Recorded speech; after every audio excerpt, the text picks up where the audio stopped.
பச்சை கற்பூரம் கொஞ்சம் கூட போட்டால் கூட அதோட டேஸ்ட் வந்து ரொம்ப விறுவிறுவிறு நாக்கில் ஏறும். அதனால் கவனமாக பச்சை கற்பூரம் உண்மையான நல்ல மருத்துவ குணமிக்க இந்த பச்சை கற்பூரத்தை கரெக்டாக கலப்படம் இல்லாத இந்த பச்சை கற்பூரத்தை வாங்கி ஒரு பிஞ்சு எந்த ஸ்வீட்டில் நம்ம சேர்த்தாலும் சரி இதோட முழு பயனும் நமக்கு கிடைச்சிட்டே வரும். அடுத்தடுத்த பயன்கள் ஒன்று ஒன்றா பார்த்துட்டு வரலாம்.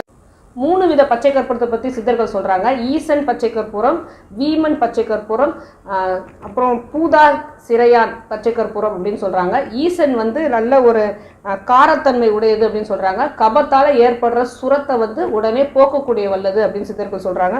இந்த ஈசன் பச்சை கற்பூரம் வந்து ஸ்ட்ரெஸ்ஸு மயக்கத்துக்கு நல்ல ஒரு மருந்தாக பார்க்கப்படுது அப்படின்னு சித்தர்கள் சொல்கிறாங்க. அடுத்தது நாசி நோய்கள், அதாவது மூச்சு இழுத்து விடுறது, நாசி பக்கமாக உள்ள எல்லா நோய்களும், ஒரு இன்ஃபெக்ஷன் இருந்தால் கூட நாசி நோய்களை முற்றிலுமாக குணமாக்கக்கூடியது அப்படின்னு சித்தர்கள் சொல்கிறாங்க. தாகம் அடிக்கடி எல்லாருக்கும் ஓரளவுக்கு, ஒரு சிலருக்கு வந்து எவ்வளோ தண்ணி குடித்தாலும் தாகம் எடுத்துக்கிட்டே இருக்கும். இந்த தாகம்